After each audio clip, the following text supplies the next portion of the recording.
धार्मिक आध्यात्मिक प्रकल्प जो परंपरा प्राप्त है उसके द्वारा निर्णय किया जाता है। शासन तंत्र अनुगामी होकर के, पूरक होकर, घटक होकर काम करता है।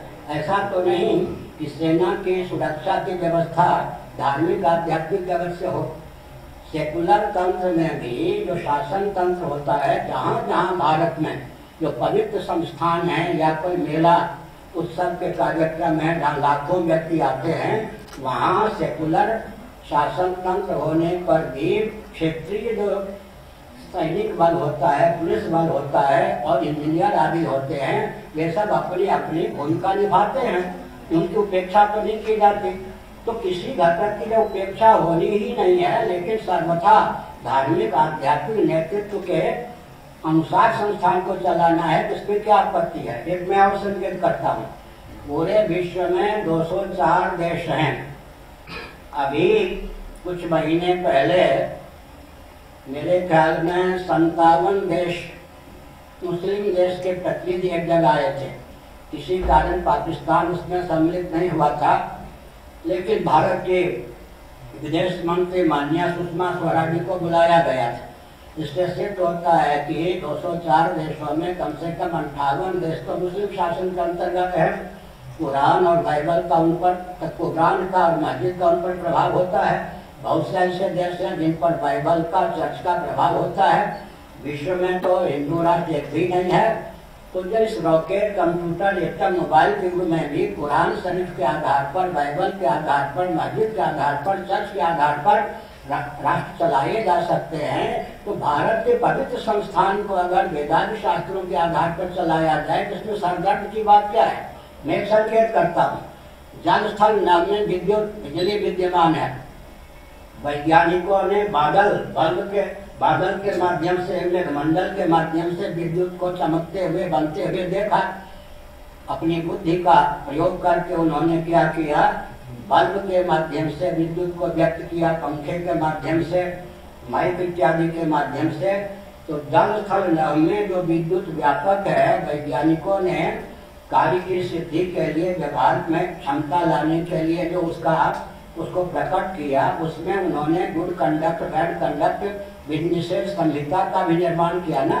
तो विद्युत संबंधी जो आचार हैं, विधि निषेध परक कानून है, नियम है, न वो राग मूलक है, न द्वेष मूलक है, न कोई भावुकता मूलक है और न अज्ञान मूलक है, बल्कि प्रयोक्ता विद्युत से लाभान्वित हो सके, हानि से बच सके। इसी प्रकार मैं डंके की ओर से स्थापित करता हूँ कि जल स्थल में जो व्यापक सच्चिदानंद स्वरूप परमात्मा है, मानसिक, तांत्रिक, यांत्रिक विधा से अर्चा विग्रह मूर्ति में उनको प्रकट किया जाता है। वैदिक विधा है ना, वो कोई काल्पनिक और वैज्ञानिक विधा नहीं है, वो वैदिक विधा है। वो अर्चा मूर्ति में भगवान का तेज विद्यमान रहे, भगवान का तेज अर्चा विग्रह में विद्यमान रहे और विस्फोटक न बने, सबके हित में उसका प्रयोग हो। इसके लिए जो विधि निषेध का अनुपालन करने की आवश्यकता है, विधि निषेध निर्धारित है, उसका क्या सरकार निर्धारण करेगी। तो परंपरा प्राप्त सुनिए, परंपरा प्राप्त वैदिक विद्वान है, इस मठ के शंकराचार्य वही तो निर्धारित करेंगे। वो विषय आपका गुरुजी राजतंत्र विषय के बाद जगन्नाथ मंदिर परिचालन के लिए राज्य सरकार जगन्नाथ मंदिर आइन बनाया।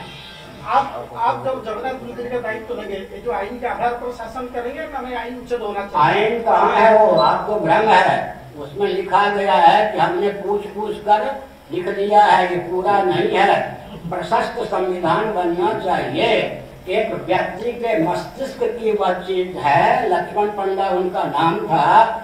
मान्य शंकराचार्य को पूछे बिना, मान्य गणपत जी के पूर्वज राजा को पूछे बिना, सेवायतों से पूछकर, चाहे अंध परंपरा रही हो, चाहे शास्त्र सम्मत परंपरा रही हो, उसका संकलन मात्र है, वो संविधान नहीं है। अगर आप उसको संविधान समझते हैं तो भूल है। उसका उदाहरण मैं देता हूँ। रथ यात्रा के समय जब भगवान श्री जगन्नाथ आदि रथ पर आरूढ़ होते हैं, अनाधिकृत व्यक्ति रथ पर न पहुंच सके, इसके लिए द्वारपाल रखे जाते हैं, निरीक्षक रखे जाते हैं। लेकिन कौन अनधिकृत है, उसमें है ही नहीं। वो संविधान क्या हुआ? तभी तो मुझसे पूछा गया ना। 110 वर्षों से विसंगति थी।